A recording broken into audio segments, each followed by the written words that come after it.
in honor of Madden 12 cover athlete Peyton Hillis. Welcome into the 40th episode of Cleveland Sports Realm. I am Kevin. Alongside me is my good friend and co-host Jerome. And behind the camera, as always, is producer Eric. We are recording Wednesday evening. It's about 7:30, just after 7:30. Jerome, how are we doing this evening? We're doing fine. We're Can't doing complain. Fine. Good, yeah. I can't. Hey, I can't complain either. And I know I let off the episode talking about Peyton Hillis, so I actually do want to have just a very quick story, funny story. When I was growing up, when everybody was growing up, a lot of the people that were listening to this podcast, I was in middle school, 7th, 8th grade.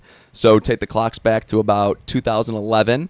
And do you remember the Madden brackets that they used to do? They used to nominate like a player from each team, and they'd put them into a bracket, and and the fans would vote, and then it gets to the final two. Well, my good friend Jake, my my childhood best friend Jake and I, they used to have like these laptops that they used to bring into the classrooms. I'm sure they still do, like on the carts and stuff like that. Yeah, we had iPads at my school, but yeah. Okay. You guys were big time over in your neck of the woods, but yeah. At my high school, we had just laptops, MacBooks, and when they weren't in use, our reading teacher or English teacher, Mrs. McIntyre, used to let Jake and I. We begged her to do this. We used to be able to rotate all of the laptops. We had like 30 laptops, so that we could vote for Peyton Hillis every single day, because you were only allowed one vote each day per device. So to this day, Jake and I are still convinced that we are the reason that Peyton Hillis made the cover of Madden 12, because he beat Matt Ryan in the quarterfinals or semifinals 51% to 49. So we feel like we had a big part in that, and I just think that's funny, in honor of today's episode, number 40, in honor of Peyton Hillis. Thought that was maybe a fun story to go over. Well, yeah, sure. I mean, you might have been the difference. We'll never know. But we also can't tell you weren't. Yeah. So good for you. Yeah, so to this day, I still take some credit for that. Well, good job. And Madden 12 was a good game, too. Yeah, except Peyton Hillis sucked that year. Yeah, he sucked. Yeah, he did suck that year. But it's one of the best one-year wonders of all time. 100%. He was the number one. Now you got me telling a story. We got a lot to get to, and we're storytelling. Anywho, they did a list of NFL Network did a list of top 10, and I was real bored one night. It was in the middle of the winter or whatever, of top 10 one-hit wonders of all time, and this was about 2 years ago, and the greatest one-hit wonder season ever, according to the NFL Network, NFL history, was Peyton Hillis. Really? I think fellow Brown. This was a couple years after him, but I think that Josh Gordon year you could put up there too, because I don't think Gordon ever surpassed 1,000 yards again in his career. 2014, he had a hell of a year for only playing like 6 5 or 6 games. Yeah, I remember that. No, there were 3 Browns on that list, though. Yeah. Jameer Miller, the linebacker from 2001. Gary Barnage's 2015 season was on there. And, I mean, that was a one-hit wonder. Yeah. I mean, that guy never come over like 12 catches a year and busted out like 85. Yeah, and then obviously Peyton Hillis is. Yeah. That speaks for itself. But Barnage, I'll never forget that catch he made in Baltimore. Off his butt. Oh. It ended up being a touchdown, right? Oh, sure. Yeah, because I remember he caught it like at the 1-yard line, but because of how the ball was rolling around, he ended up giving him a touchdown. That's a catch I'll remember forever. So, all right. Well, you want to get to it? Might as well get started now. Almost 4 minutes in. Enough storytelling, huh? Yeah. Well, I hope the people enjoyed it. Anywho, let's talk about the Cleveland Guardians, who I cussed out last week in this same seat, same time, same place. Yeah, we kind of had a mini protest. We were wearing our Browns gear. Let's start with, they didn't trade Quan. No, they didn't. Thank God. Thank God. Thank God. Now, am I going to sit here and praise him for it? No. Because that was just being smart. Yeah, being smart, and if you don't get a haul, and we talked about this last week about how the MLB views the Cleveland Guardians and how difficult they are to trade with, and when they set that price, they don't come down even a little bit. Mm-hmm. So clearly they set that price pretty high on Quan, and teams weren't willing to match that offer. So obviously he remains a Cleveland Guardian, and hopefully for the foreseeable future. Yeah. Now, maybe I will give them a little bit of praise if they nail out an extension. Look, and let's call it for what it is, and we have a lot of good things to say about the Guardians, but we got to get a little negative here to begin with. Look, his price is probably going to be 120 to 130 million. That's just me guessing. Over how many years do you think? 5? I'm thinking 6. Okay, so 20 6 plus or a year. 7. 20 plus a year. Right. Any fair market value other, for him. And Zach Meisel said this, and credit to him. I'm stealing it right from him for this show. But I'm sourcing him, so I'm doing the right thing. Any other team in the major leagues, 27 of the 30 teams would be beyond ecstatic, over the moon to have their second best player's contract be 120 million. Besides Cleveland, the cityless Athletics, and the Pirates. Anybody else would be moon, the stars, and the earth to have that. But these 3 organizations are so damn cheap. But I don't want to go down that road tonight because let's talk about the product on the field. Look, and we'll give them credit because what Minnesota did, those fans should be showing up to Target Field with pitchforks. That was disgusting. Yeah, although they traded half their major league roster almost. Also, in the same breath, talking out of both sides of my mouth here, let's thank the Twins because they just took 2 out of 3 from the Tigers. Big deal. Yeah, it is. We swept the Mets. Folks, I can't believe I'm telling you this. We are only 6 games back of the Detroit Tigers, and we are only 1.5 games back of the New York Yankees for the 3rd wild card. It's almost like it's a 162-game season. It's almost like it's a long season. It's almost like they were one of the worst teams in baseball, and anybody who would have said that they'd be in this position a month ago, because it was a month today, exactly a month ago today, they lost their 10th in a row in disgusting fashion against the Detroit Tigers. And anyone that day who would have told you a month from now they'd be in this position, I don't care. They could be the biggest baseball savant on the planet Earth. They were lying to you. Yeah, and absolutely. They were full of shit. I agree. And there was no chance. What they're doing right now is defying. I mean, this is Well, I think it's a mixture of things. I don't think unbelievable. we ever expected the team to make up this ground this fast, like make up this much ground this fast. But also, it has a lot to do with kind of how the Tigers have been performing lately as well. Well, the Tigers have been free falling for a better term. I mean, and you know, we criticize this front office almost every episode. We criticize this ownership group almost every episode. You have a first place team in Detroit. And your deadline move was to send Paul Dolan his favorite acquisition in cash for Paul Sewald. Yep. You got Kyle Finnegan, who's a legit closer. Then you got Rafael Montero, who hasn't been good since COVID was still a prevalent thing. I mean, what kind of deadline is that? This team's free falling, needs reinforcements, and that's what Scott Harris and his group decided. I mean, if I was a Tigers fan, I would be irate.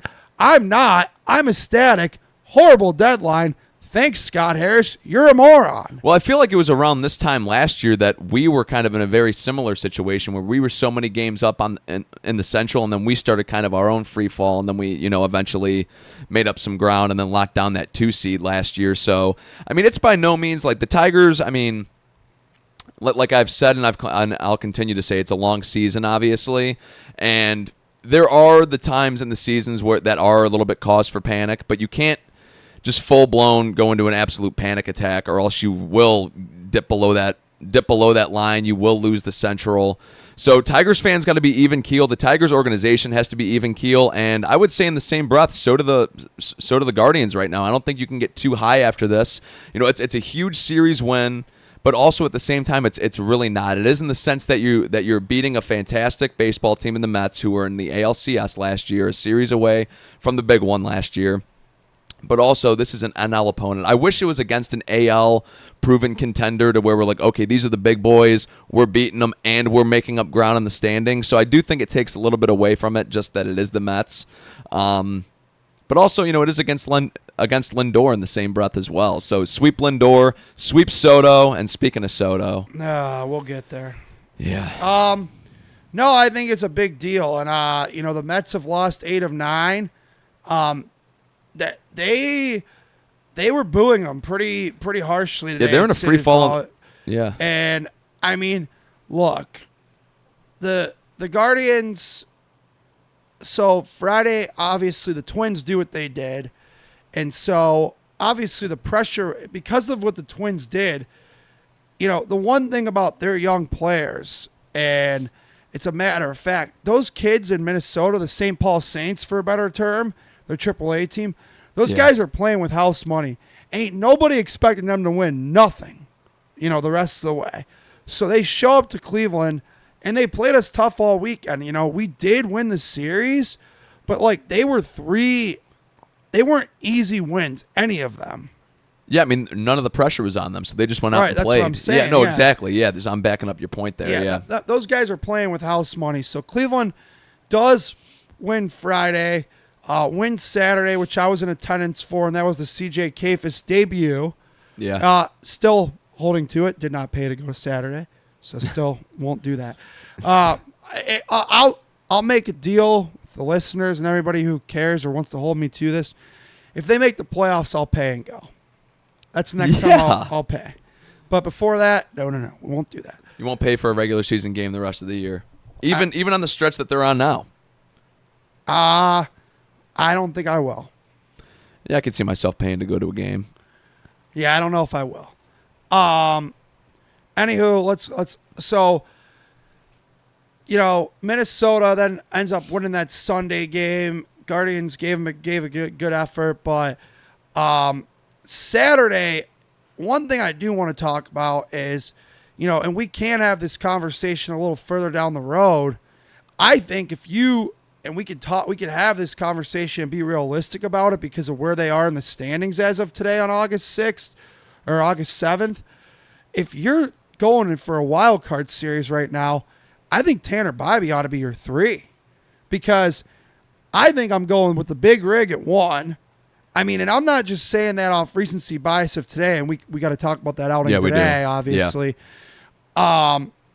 I think Slade's done enough that he deserves the 2 spot. Tanner probably deserves 3. I love what Slade's been doing, but I think you need a proven MLB player there. Like a guy who's pitched in the playoffs before. Correct. And Tanner did that pretty effectively last year for the most part. Gavin was pretty horrible in the playoffs, but right now I think he's taken the ball and done enough that I'd give it to him. I agree. Game 1.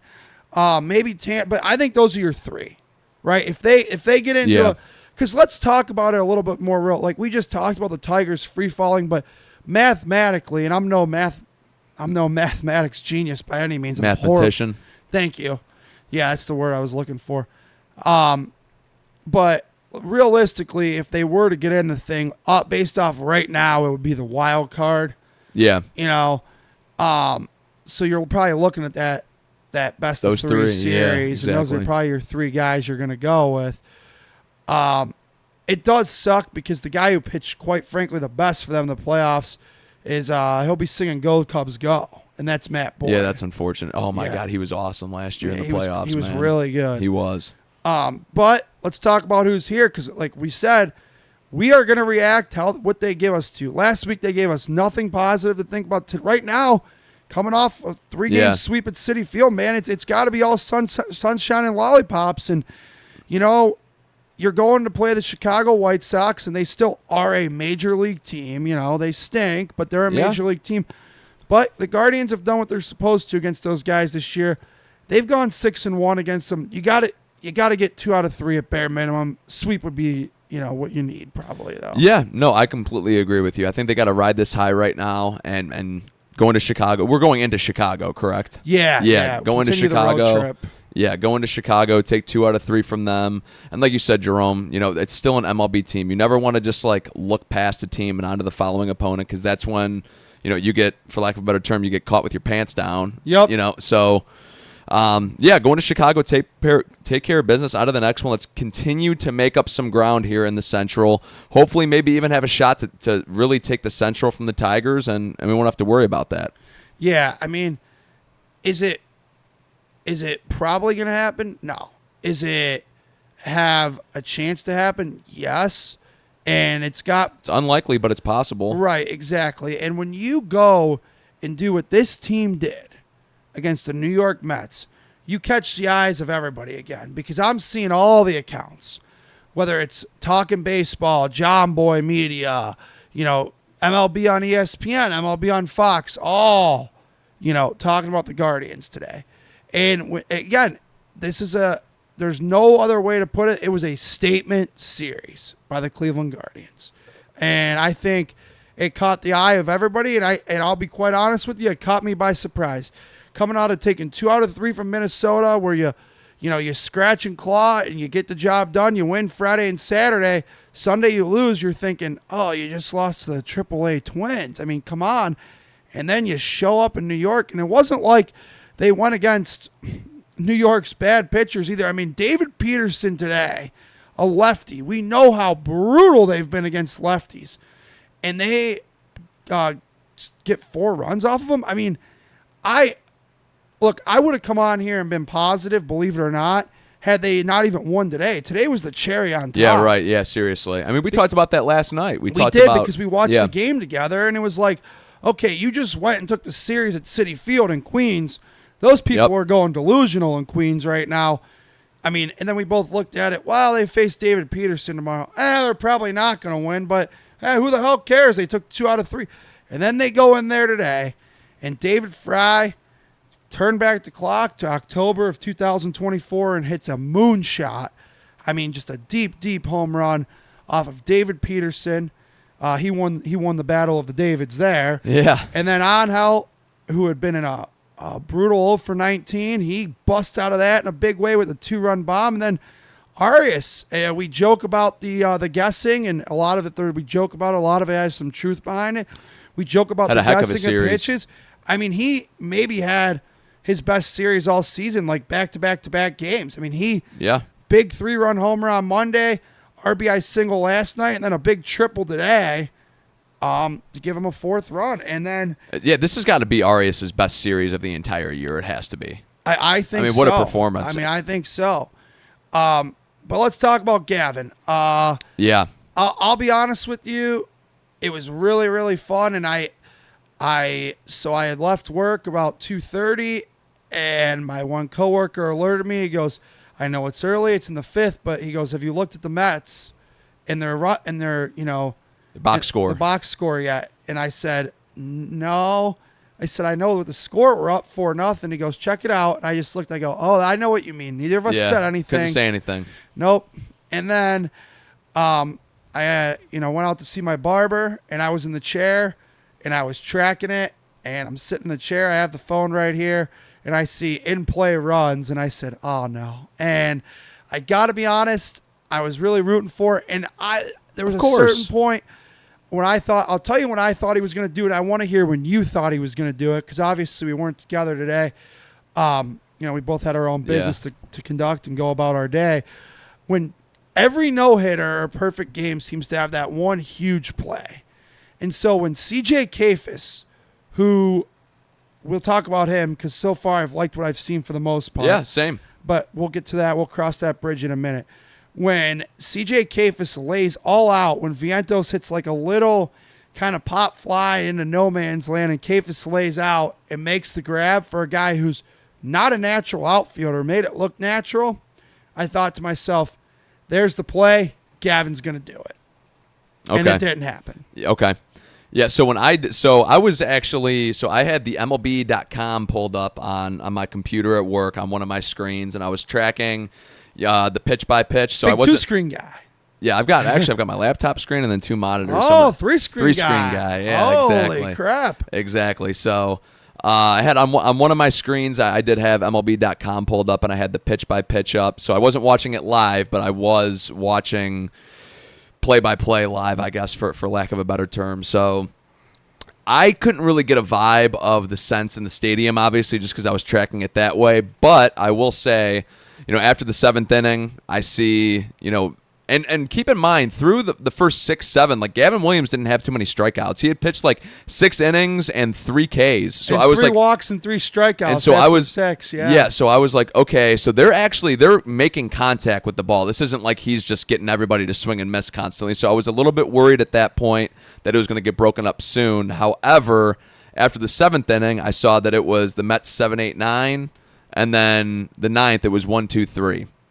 So I thought, okay, if he gets through the 8th, we're thinking like there's a shot here. Although I was worried with the top of the lineup coming up, obviously. And then Lindor comes up. believe he strikes him out, if I remember Yes, correctly. he He did. strikes him out, and that's legitimately the batter before was when I had, like, okay, he's going to do it. Yeah. Like, because, and keep in mind, the previous night, Soto looked like an idiot at the plate against Junis. And also in this game today, Soto's previous at bat, it was on my way from work to the barber. I'm shooting across 480, and of course I have Tom on in the car. Yeah. And Soto had grounded out up the middle to Arias, and he heard it from the City Field faithful. Yeah. I mean, they were booing the for all intents and purposes, pardon the French, they were booing the shit out of the guy. All right, and then he comes to save the day, so they don't get no hit. But another question for you about this, because obviously this is something that always comes up, and I was listening to the game, as I said, when I was shooting across 480 today, and Tom Hamilton had made several, consistent references to the fact and had stated over and over again that Gavin Williams had a no-hitter. Gavin Williams has a no-hitter. Yeah. Do you like when the broadcasters do that or they don't? I think it's a fine line for them because you want to alert your listening audience, and that's your number one job as a broadcaster, to make them know, especially a radio guy, because radio guys know that most people aren't able to listen to them from 1 to 9. They're watching the game, and they got to run out to the convenience store, so they're going to catch a few innings here and there, whatever it may be. So they know that's the case. So their job is to update you constantly on what's going on. So Tom did that today. I liked that he did it. I thought, however, and I hate to criticize the Hall of Famer, I thought he mentioned it. He was a little too over the top with consistent mentions. So on it. what's funny is that when you bring that up, when the top of the ninth came up, or the bottom of the ninth, excuse me, I had actually put on Tom. I had looked up WTAM 1100, and I had it. So the first batter that I heard him strike out Lindor, and then I heard I heard the call of the Soto run. But anyways, I like when announcers do it, but when they don't do it at the same time, like when they allude to it without saying it directly. Like if Tom Hamilton, like in the 7th inning, he's like, keep in mind, Gavin Williams allowed struck out 4 batters, allowed 0 hits. It just goes through the stats, so then you have to put together okay, or a lot of zeros over in that box score. Like when they don't say it, because as soon as they say it, I'm like, dude, you just. But when I'm telling you that I turned on Tom Hamilton, and probably the first thing I heard him say was Gavin Williams with a no-hitter coming into the 9th. It was the first thing I thought of was you just freaking jinxed him. But if he was doing it the whole game, then he didn't jinx him then. No, he was consistent about it, and I was in the car probably from the set. I was in the car because I had about a 25-minute drive, so I was in the car for the 7th and 8th innings, like top and bottom of them, and he had made several mentions of it. So, yeah, I mean, it's interesting because I saw some people on Twitter, were jumping all over him, but I think on TV it's like, okay, TV guys, they probably, should they? Because the thing's right in front of you. Right. Call them. But radio guys, it's a little bit different. Yeah, you like you said, you have to let people know what's going on. Right. Because most of the time they're listening to the game, they're probably driving, so they're not looking at the box score and seeing. Right. Like we just said, there are people who do. I'm not saying there's not, but the majority of folks who do listen to baseball on the radio are in and out. They're not 1 through 9. Yes. So, but anyway, I couldn't help but think of Carlos Carrasco 10 years ago. Same scenario, except it was from a much less notable guy, a guy named Joey Butler, who probably is selling insurance nowadays or something. But you ripping me? No. That's what I do for a living. I'm fully aware. Maybe I did make mention of it for that. No, I'm just kidding. But anyway, I don't know what Joey Butler's doing with his life, but he was the one who broke up Carrasco's at the Trop 10 years ago. And ironically, then Tampa Bay designated him for assignment at the end of the year, and he spent the next spring training with the Indians at the time, 2016, and did not make the roster. Spent the whole year in Columbus. Today's was a pretty memorable guy. Yeah, the biggest contract in MLB history just broke it up. Come on, but I necessarily look. I know Soto's a big deal. We all do. If you're not live under a rock and you follow sports, you know who Juan Soto is. Of course. I thought Soto showboated that home run a little much for breaking up a no-hitter when his team's lost 8 of 9 and looks like they're heading down the toilet. So I did watch a replay of it, and I didn't notice like too much show. I mean, I noticed like the smirk on his face as he was rounding second. Like I know, but I didn't think that anything he did was too egregious. Yeah. I mean, I did see some Tribe fans on X ripping like, "Oh, you're classless if you're going to try to hit a home run." Are you kidding me? What, you would just want them to just stand there with their bats on their shoulders and just watch 3 straight strikes go past them just to let somebody get a no-hitter? No, you got to make them earn it. And obviously, I mean, they had the top. I mean, those first 2 batters in that lineup, first 3 batters in that lineup are asinine. Well, so I mean, he had to earn that. We discussed this last night.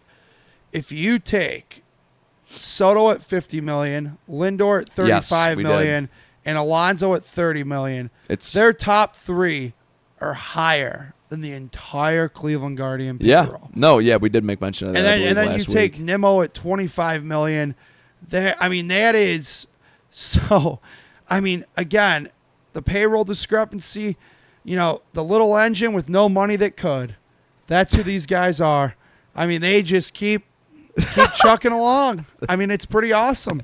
So, I mean, I'll give them credit to go in there again. I know, like you pointed out, it'd be cool, even cooler if it was against an AL team, but you know, again, still a big deal. So we'll see what happens against the White Sox this week, and then next week coming into town, Kevin, the surprising Miami Marlins. I mean, those guys are hot right now. Yeah, they just swept the Yankees over the weekend, and they're coming into town, and so that's not going to be an easy one either. Like, it's funny because we looked at this schedule, and a lot of people go in the second half, well, it's an easy schedule. And I mean, I was guilty of that too, but, you know, Miami, I mean, quite frankly, I don't think anybody thought Miami was going to be any good. No, they've kind of been a joke for the last decade. Right. And I mean, I'm not saying they're good, but they are competitive. They definitely exceed their payroll of $70 million. They play better than a $70 million team. And Juan Soto, I mean, he makes 2/3 what that entire roster does. Yeah, that's asinine. Yeah, we were actually just looking at that at work today because I couldn't remember who had a bigger contract, Shohei or Juan Soto, and I forgot that he signed a 15-year, $765 million deal. Yeah. I forgot that it was closer to $800 million than $700. Yeah, which, I mean, that's ludicrous. When you think about it, it was always about the money for Juan Soto. Yeah, and he was always open about that. He was always open about that, which I respect. Well, do you remember when the Nationals offered him 15 years, $450 million, no more than 5 years ago? Yeah. And then within 5 years, he gets the same length, but for $300+ million more. Are you kidding me? And we'll say that, and I will say this: I know some folks and have some ears and eyes in the New York area, and some friends out there. And look, the faithful in Queens is not too thrilled with Juan. No, but I did think that it was cool that they actually gave Gavin Williams a standing ovation as well with the Guardians fans. Yeah, let's give the Mets fans some props on that. Yeah, absolutely. Definitely more classless than Yankee fans. Or definitely full of more class than Yankee fans. Yeah, Excuse absolutely. Me. Misspoke absolutely. there. But no, I mean, look, here's the thing. If you look at a nutshell, Soto's numbers aren't bad. 26 home runs, 70-some RBIs, 250 average. I think second or third in the MLB in walks. That's all really good. The thing that's driving Mets fans crazy and would drive me crazy if I paid someone that much money, 189 with RISP. It's horrible. Pretty preposterous. Well, especially when Juan Soto's been known to be one of the more clutch players in the MLB. Like, that's kind of what you bring him on for. You know, we rewind the clocks back, 6 years ago, that Nationals team that let their best player in Bryce Harper go. This kid Juan Soto steps up and leads them to a World Series. At 19 years old. He's always been that guy. The Yankees last year, who were we scared to go up against whenever there was a big moment? Juan Soto. Yeah, even more so than Judge. No, absolutely. I went on record after that series last year and said that if the Yankees were to pick between Judge and Soto, that they should pick Soto. And, whether that's proven right or wrong, I mean, I kind of look like a buffoon saying that right now. Maybe time will tell, but all I'll say is that in time, I think Soto's defense is just going to get worse, and within the next few years, he'll probably be a DH, and you're going to be paying a DH $50 million, where at least you get Judge in the field. So I'm probably going to redact my statement there. Yeah, and I'll be honest with you. I think Aaron Judge is a damn good defender. I think he's fine. I think Juan Soto's a pretty bad defender. Oh, I think he's a horrible defender, and I think Judge is a decent defender, but I don't think he's like an amazing defender. I don't think he's Oh, I mean, I think he's got the strong arm. I mean, Judge's defense. Judge can win Gold Gloves the rest of his career every year he ever played, and people are never gonna forget Game 5 of the World Series last year. Oh, no, not at all. Yeah. Just right in the chest. Yeah. Oh, yeah. Yeah, I know the exact one you're talking about. Oh, yeah, I think, yeah. I don't think Juan Soto's making any friends around here, though, because the home run against us in the playoffs last year, then breaking up Gavin's no-hitter today. Yep. Juan Soto, I don't think too many free dinners for you in the Northeast Ohio area, pal. I don't think so. I don't think so. All right, well, good job by the Guardians again. Yeah. The little engine with no money that could, man. Yeah. They just keep I think along. that's a great comparison, actually. I think that's a great name for them. Yeah, absolutely. So let's talk about the engine with a ton of money that has no gas. That's the Browns. And well, they are not here. They are hanging out in Charlotte, North Carolina, preparing for. Can you believe it already?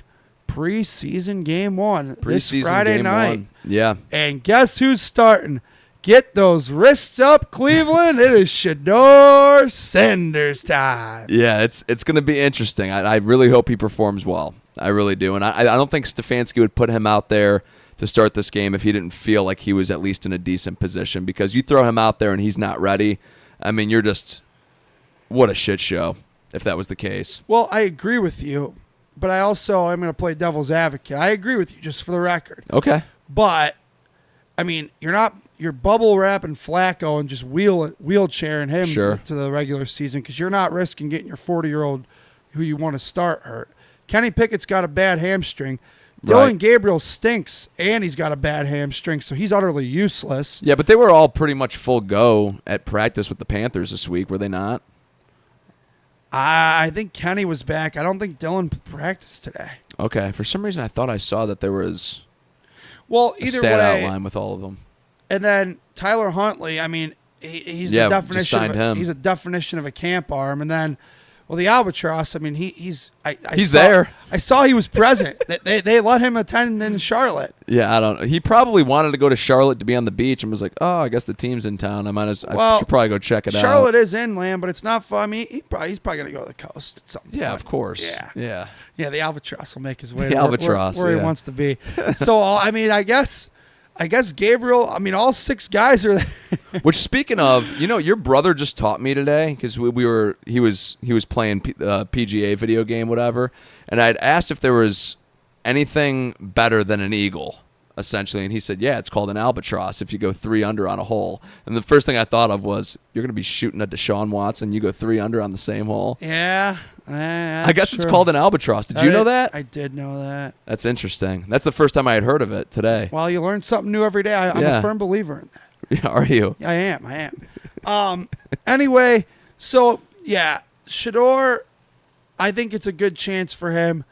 I hope he performs well, because if not, the national media is waiting to pounce on the poor kid, just waiting to get after him, I think. And, obviously it's preseason. Carolina, the thing that will be interesting about this is Shedeur is going to be playing with the Browns 2s and 3s, I should say. And Dave Canales, Carolina's head man in charge, said that they're playing their first and second for at least 2 series. So Shedeur is not going to have Jerry Jeudy. He's not going to have Njoku, but he's going to go out there. And I am still curious to see how he does. Obviously, he's not going to have our good offensive line in front of him. But even our backups are he's going to probably be baffled by how much time he has, because he played behind that awful Colorado line last year. Yeah. I mean, I'm probably going to sound like I'm speaking out of both sides of my mouths when I say this, but I think he's got to go out there. I think he's got to look good. You know, the Panthers are probably not going to be playing an extreme defense. You know what we see in most preseason games. They give you the basic cover 2, the basic cover 3, sprinkle in a little bit of cover 4, and probably run some man coverage just for their DBs to match up against guys they haven't seen before. So he's probably going to see a lot of basic defenses. So I'd like for him to look good in that aspect. But also, like, if he looks good, like, we cannot freak out about this because. No. Do you remember how DTR looked his rookie year in preseason? DTR looked like... DTR was the story of the Hall of Fame. We had people talking about life past the Deshaun Watson contract already, and we didn't even know Deshaun was bad yet. Like, we genuinely had people talking about that already. Oh, no. That was going into 2023? Yeah. Oh, we knew Deshaun was bad. He was bad in 22. But go That's on. not... Okay, come on. Go on. Carry on. Everybody was hyped up about 2023. Yeah, More so about 2024, but Yeah, 2023 yeah. people were hyped up. We didn't know that the Albatross was completely toast yet when we drafted DTR. So we had people that were talking about life after because of how great he looked in the preseason. But yeah, it's really going to be interesting with Shedeur. Is Quinshawn Judkins going to make an appearance at the game, you think? No, I mean, he's not even under contract. Just horrible. What a horrible situation. So... No, I agree with you because as much as I just, got our listening audience hyped up and said get those wrists up and yada, I think it'll be good if he plays well. It'll be something exciting, something to talk about. The radio hosts are just salivating because then they'll blab about it the whole week. Whether he looks good or bad, it's good for talk radio. Oh, yeah. Yeah. Because those guys, we talk about it all the time. Those guys will talk about Browns practice before a Guardians playoff game. Yep. And that's just the way it goes around here. It sucks. It's a football town, man. It is what it is.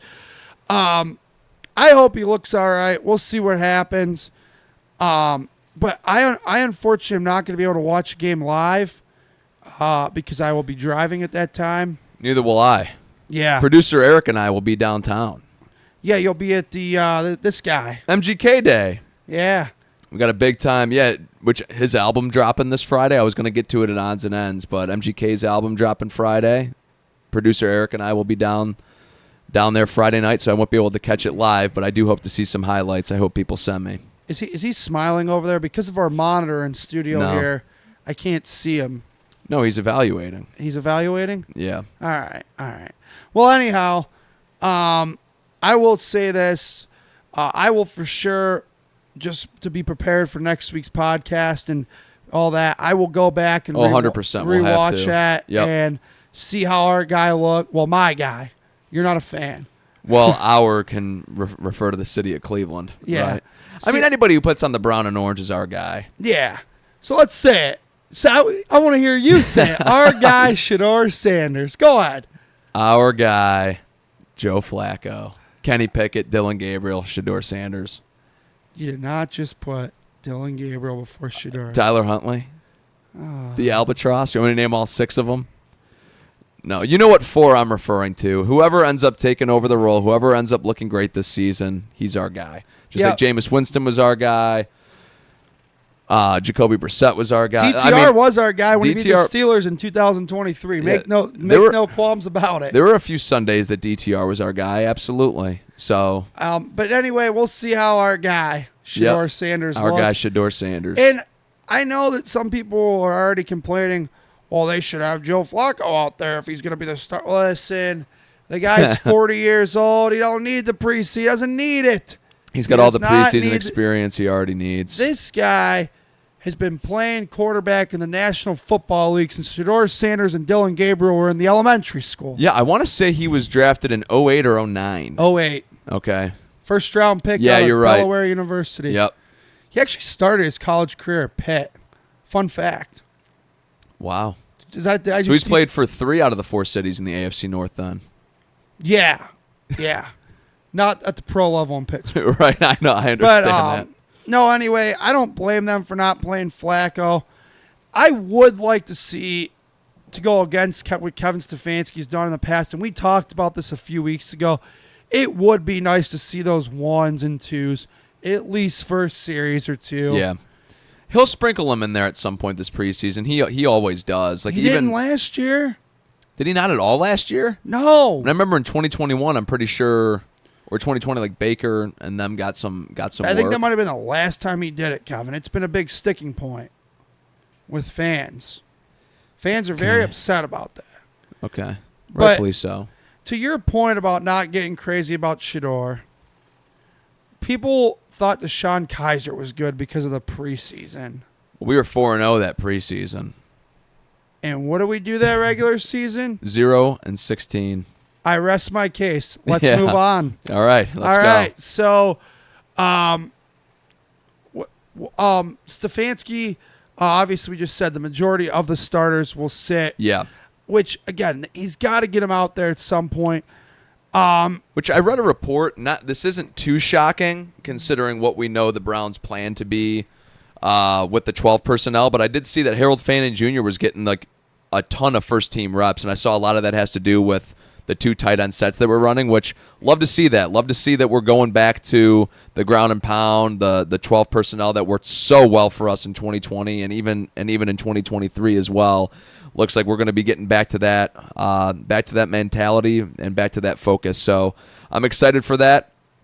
David Njoku and Harold Fannin Jr. I really think are going to become one of those tight end duos. We talked about that extensively. We've talked about that. We keep bringing it up, I feel like, at least once an episode, and I do like that we keep bringing it up because I'm very excited to see those two work together. And I know it's a useless, meaningless game, but it is nice to have a game to talk about again instead of like video from Mary Kay and Scott Petrak and Daryl Ryder tell us. These random training camp clips. Yeah, absolutely. But I do want to talk about one individual, and we just mentioned his name. Daryl said, and I mean, this is eye-opening. I don't know how much you trust Daryl or our fan base does in general. Daryl said Dylan Gabriel looks so lost. Did you see the tweet I'm referencing? I did not. He said he looks so awful and looks like the worst quarterback he's ever seen since covering the Browns. Oh my That goodness. to me is eye-opening because of the simple fact we've had so many bad quarterbacks. A lot of people are saying Dylan Gabriel doesn't look good out there and he's being forced by the Browns. The Browns are almost trying to be the smartest guy in the room again. Oh, boy. They always do this. The kid sucks. We all knew the kid was going to suck, and now here you go trying to shove a square peg into a round hole again. Now, look, I'm not going to overreact too much to one report. We'll see how the kid looks in the preseason, but, I mean, I know he hurt his hamstring, but we'll see what happens. I hope he does get some time out there just to see if he really does suck. Yeah, I don't know. I mean, I think they do always try to be like the smartest people in the room. Like whether you're a fan of their moves or not, like the common sense thing to do, like looking at the draft was probably just take the best player in the draft at 2. They didn't. They traded down, which like I said, I was a fan of, but second round, the consensus, it was like minus 500 odds that they were going to take Travion Henderson at the top of the second round. They take a linebacker, which whatever. Henderson still falls to you at 36. Now that they don't take him. linebacker looks awfully important. I'll give him credit for that. No, 100%. But then again, the same guy that you could have got at 33, falls to 36. You don't take him. And training camp it's such a small sample size of NFL careers, but that looks to be potentially a move that's going to, come to bite us in the ass potentially. And then at the end of the third round, instead of taking, a first round talent that was almost unanimous first round talent in Sanders there, or, a guy that's 6'4", 230, has played in this type of weather before, and Will Howard. No, you take we got to get to something about him and odds and ends. Yeah, we do. But no, you take a sub 6 foot quarterback. That's sub 6 foot lefty from the West Coast, like who played in college forever. So I mean, they always just try to, they always try to be the smartest player in the room. When in the moment you needed one of those guys, or you needed, a safety, which I've gone on too many rants about that. Well, let me just say one more thing before we move on to odds and ends, and we're gonna get there a little early tonight because we got a long list of stuff for odds and ends. Okay. A lot of people were saying, well, Shedeur Sanders is the 5th round pick, Gabriel's the 3rd, so he deserves the reps more. I don't buy into that theory. If Shedeur Sanders has looked better out there than Dylan Gabriel, stop trying to be the smartest people in the room, and it might be early, and you may not want to do this. Maybe admit that Shedeur Sanders is the better player. if he is. I'm not saying it is one way or the other, but if that's the case, Yeah. and that's what all the media is reporting, I mean, the thing is, we don't know because I haven't been out there yet. I mean, I used to be able to lay eyes on this stuff every day. I don't do that anymore. Yeah. Okay. But if Shedeur Sanders is better, let him do his thing. Let Yeah, Shedeur I cook. agree with you. Let Shedeur cook. I agree with you. And listen, we can. That's actually what I loved so much about those, like the Mike Pettin Browns. That 2-year stint is that it didn't matter where you were drafted. They were going to play who they felt like was the best player. You know, Isaiah Crowell that year, undrafted. Terrence West, 3rd-round pick. Who'd they play more? Isaiah Crowell because he was the better football player. You go back in that draft, top 10 pick Justin Gilbert. They undrafted K'Wan Williams. They interviewed defensive coordinator Jim O'Neill like 2-3 weeks into the year. Why aren't we seeing Gilbert? Why are we seeing K'Wan Williams? He straight up told them, I play the best football players on the field. That's what I do. They didn't. That regime didn't care. It was Haslam that ended up forcing the hand of Manziel, as we all know, which ended up kind of being the downfall of that regime at that point. But that's what I loved about that 2-year stint of that Mike Pettin Browns team is they did not care what your talent level was, what you were being paid, where you got drafted. Whoever's performing best in practice, we're going to put out there. Yeah, you got to respect that. Do you think this hamstring injury is going to ultimately lead the Browns to making Joe Flacco the starter? For Kenny Pickett, I say. I don't know if it's going to lead. I don't know if that's going to be the driving force behind that decision. But I do think Flacco is going to be the Week 1 starter. So do I. Do you think that Pickett's forcing their hand with the injury, or do you think it's naturally becoming that way? I think a little bit of both. Okay. Yeah. Best ability is availability. Thank you. You're welcome. I couldn't finish it. All right. Well, let's get to odds and ends. We got a big list. Let's start with NFL. Micah Parsons. He doesn't want to play in Jerry World anymore. Yeah, which is interesting. All of the talks were saying, like all the reports were that it was actually headed this way. And a lot of times I do try to take those reports with a grain of salt, even though I got to stop doing that because I've learned over time where there's smoke, there's fire. I never bought into the Kyrie trade rumors when he was in Cleveland. Those ended up being true. You have a long history of this. I have a long history of not buying into this stuff that ends up coming to fruition. So, but yeah, it's kind of crazy the way that this went down, like how they both publicly were going against each other.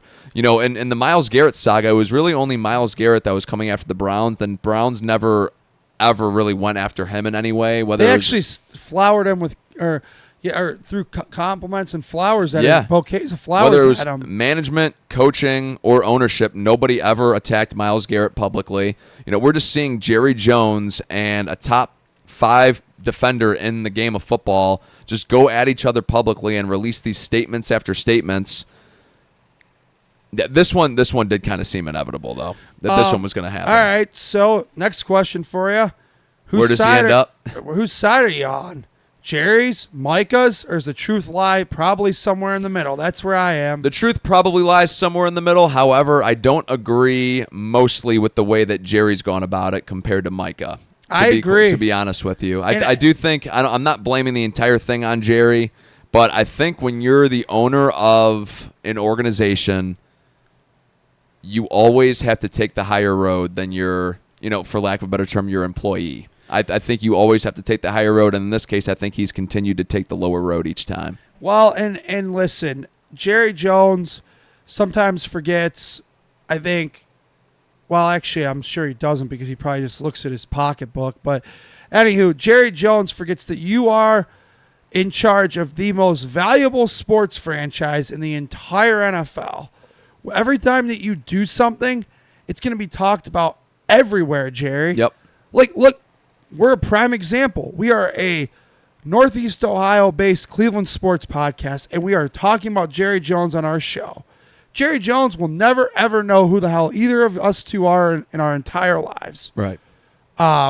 So, I think sometimes Jerry forgets that. And I think, I'm not saying Jerry Jones was ever a great owner, but I think he's becoming more and more stubborn and more challenging. Stuck in his ways. To deal with as he gets old. Jerry's not a spring chicken. He's, I think, 83 years old now. So yeah, and I really didn't like, and I can see why Micah Parsons would have taken offense to this, but like Jerry Jones was bashing, how many games he's available for each year, and I don't think Micah Parsons has missed more than like 4 games in a year.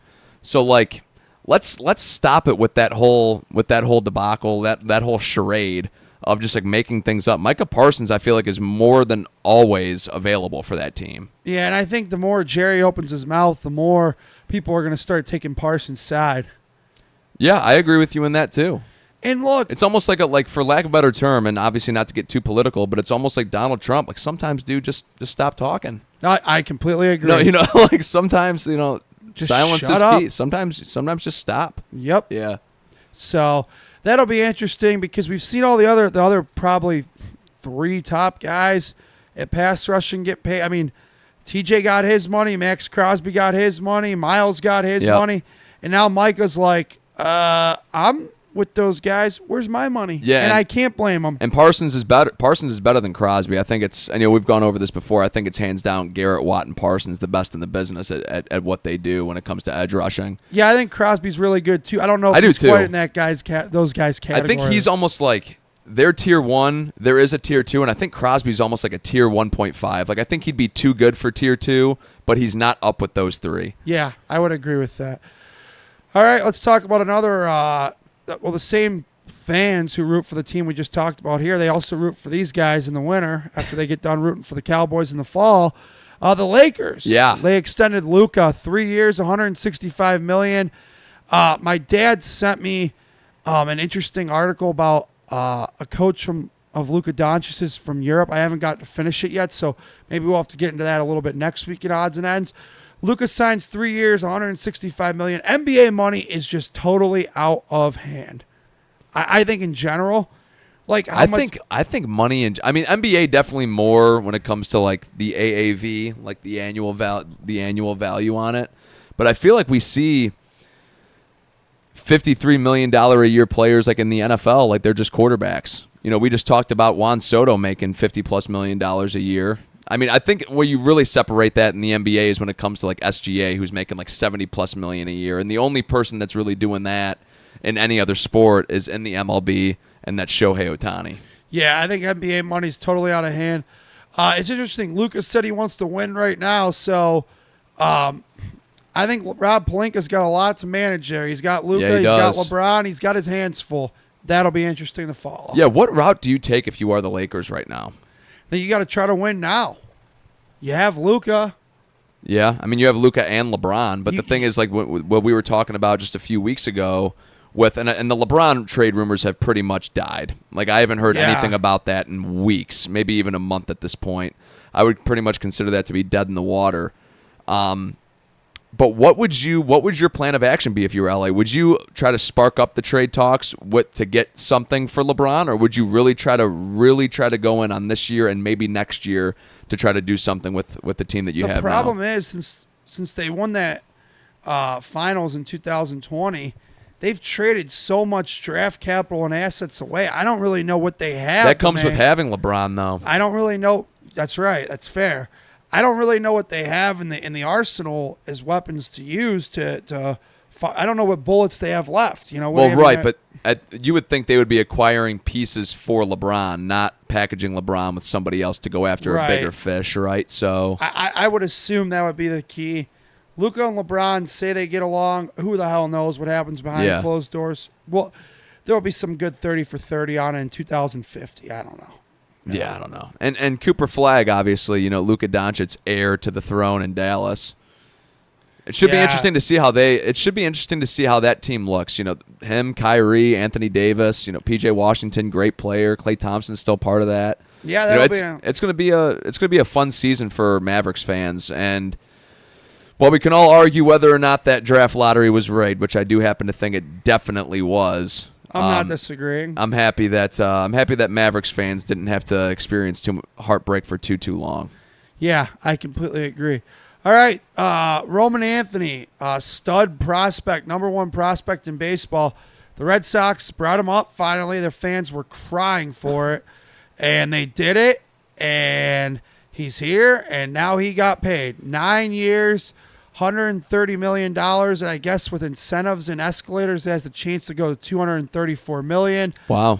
I I like when teams get out ahead of these extensions. Same. The Guardians used to do it. They really haven't done it lately. I guess they did on Bybee a little bit. The last time they tried to and they weren't successful, if I remember correctly, they did try to get out in front of Lindor. They did. They did. They offered him, I want to say, like 7 years, $100 million. Because who was it? It was somebody. It was one of the front office members' sons. Mike Chernoff's it was Chernoff's kid son. was on with Tom Hamilton and said it on the broadcast. Yeah. They said he offered him $100 million, and Yeah. Chernoff's like, whoa. Yeah. But also, why are you telling your 6-year-old son how contract negotiations are going with Francisco Lindor? Yeah, the kid was curious. He wanted to know. His buddies at school were probably bothering him. They might have been. They might. Who knows? No, anyway. Yeah, good job by the Red Sox. Like, Yeah. in a big market like that, even if Roman Anthony sucks for the next 8 years, who cares? $130 million. We just talked about this. Yeah. It's not that much money in today's sports world. No, it's not. It could go back to our last topic with Luka.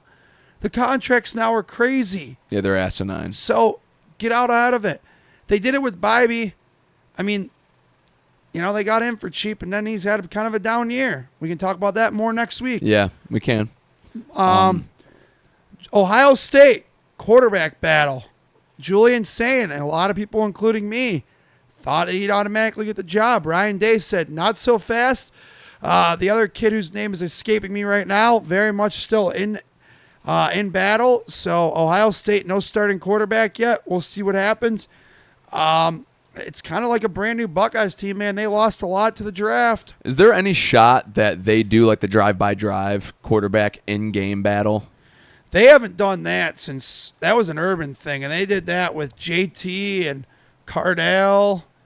Remember that? And they moved Braxton to receiver. Dude, well, Notre Dame I've seen it. It's very frustrating to watch, actually. Notre Dame did it when they were going between Tommy Rees and Everett Golson, and then there now was the Browns offensive coordinator. Sorry Yeah, no, you're okay. to interrupt, but And then, yeah. Well, yeah, right. And then there was, Malik Zaire, Brandon Wimbush was in the middle of that mix. There was a lot of quarterbacks that they were just going drive by drive on, and it gets frustrating because the offense can never find a tempo. No, there's no rhythm for the receivers. Yeah. No, I agree with you. As a Buckeyes fan, if I had a guess, I don't see Ryan Day doing the drive by drive. Okay. I mean, it's only August 7th, but whoever he picks, he better be right on, because there's no Bowling Green coming in this year. There's no Akron or OU. Yeah. I mean, it's Texas right off rip. Texas Right off rip. So whatever Arch decision Manning. you make, coach, be right. All right? Yeah, well, is he getting a mulligan for this upcoming game coming off of a national championship win? Or are there going to be the fire Ryan Day people if they lose as soon as the game ends? I think there will be. I think there will be too. Oh, can't win the big game coming off a national championship win is what the narrative's going to be. I do think that narrative will cool itself if he beats Michigan. for the most part throughout the year. I really do.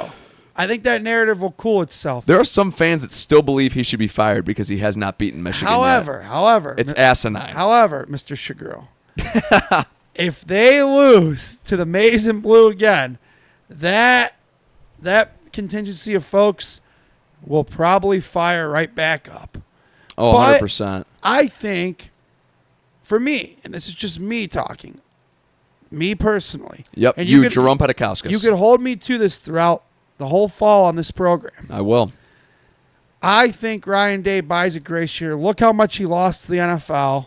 Okay. Now, I say grace year. If you go like 7-5, then that's not allowed. So you're saying basically if they miss the playoff, but they're like 9-3, 8-4, if they finish the season ranked, They still have too much talent to go 8-4. so it's got to be 9-3 or better, That's my grace. or do they have to have 10 wins? My grace is 9-3. I don't. Your lower grace it. is 9-3. I don't lower. I don't extend. I'm not generous enough to give you 8-4, Wow. Ryan. Okay. So we'll see. We're getting into that stuff soon, and we'll start talking about that here in the next couple of weeks. College football, because both of our teams, if you folks don't remember, he likes the Irish, and so both of our teams, they are both very highly ranked going into the year, and both big expectations for both programs. Yeah, and two of the biggest fan bases in all of college football. I think those two, and you can put Texas probably right up there with them. Bama. Yeah, Bama, of course, but yeah. Yeah, absolutely. And then one last thing I kind of wanted to touch on in odds and ends. Don't believe we had talked about it last week. I forget when it got reported, but Shamar Stewart finally came to an agreement with the Bengals, so he's been at camp. And Hendrickson's been reporting for them. I saw, so they get their edge rushers back at camp. And I actually heard from I forget who was on 92.3 this morning as we record Wednesday evening. I forget who was on for the Cincinnati fan, but they were saying that Shamar Stewart has absolutely looked the part. Now, obviously, the production was never there in college. He's always been more of a height, weight, speed guy, and you're betting on that athleticism. But obviously, good for the Bengals. Yeah, good for them. They better figure it out with Trey. Yeah. They better figure it out. Just like those edge rushers are awfully important. Yeah, I think Trey Hendrickson is the beginning of Tier 2, by the way, because we were talking about that earlier. Yeah. I think Max Crosby's a little bit better than him, and then I think Hendrickson leads off that Tier 2 of edge rushers. Yeah, absolutely. One other thing I wanted to mention, speaking of Ohio State, Will Howard broke his hand. Yeah, I did see that. And you said you were going to bring that back up. I did want to bring that up because I don't think it would have mattered. I don't think he had any shot of playing this year, obviously, with Aaron there. Aaron's playing. Mason's there. Mason's probably the backup. Rudolph, I'm speaking of. Right. So there was no shot of him playing anyway, but not a way you want to see former Buckeye start his NFL career. Yeah, but it is what it is. Yeah, it is what it is. Obviously, it's Aaron Rodgers' time right now in Pittsburgh. So either way, broken hand or not, it was going to be a while before we see Will Howard or see him at all, just considering he's that 6th-round pick. So never too many expectations around those guys, but obviously sucks for him to start out this way. And did you say if there's a timetable on that? I did not. I think I saw somewhere around 3 to 4 weeks. So maybe he's still the backup by week 1, maybe week 2 or 3 at that point. I don't think he's backup, Mason Rudolph. Yeah, that's true. Well, maybe he's just back and being active by that point. Yeah, so potentially. Yeah. All right, and then you want to mention your guy. We went over it earlier, and he's sitting right next to me as well. But obviously, MGK Day and weekend this weekend, so just kind of wanted to shout out the upcoming album with him being a Cleveland boy. He'll be playing at Jacobs Pavilion, I believe, Friday evening. Eric and I will be in attendance for that. Producer Eric and I will be in attendance for that.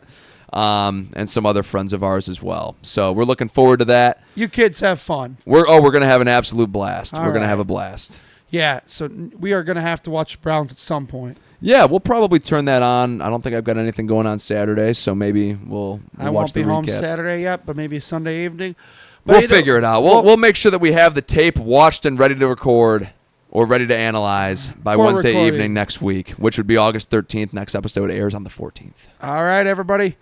Take it easy, and we're going to let you know what you got to do to help us out. Yeah, you're going to have to follow us on the social media platforms. That's going to be TikTok, X, and Instagram at CLE Sports Realm on all 3. We are available on Spotify, Apple Podcasts, and YouTube. Please comment. We enjoy the feedback. We enjoy the engagement, and we hope that you guys enjoy the show. Yeah, absolutely. And we do post when our new episodes come out. We post on our page as well as Kevin and I's personal social medias as well. That's right. So we let you guys know when there's something new. And then obviously we do that, but if you turn on those notifications. Yeah, that's what really gets you into it. That's right. So you give your boys a thumbs up. You give us hit that subscribe button. You'll be happy because it's a good podcast, in my opinion. We'll be happy. Producer Derek will be. Everybody will be happy. So it'll be. Which he did a great job this evening. Didn't Great job, Derek. Great job, Kevin. Thank you. Everybody, peace You out. too. We'll see you next week. Go Brownies.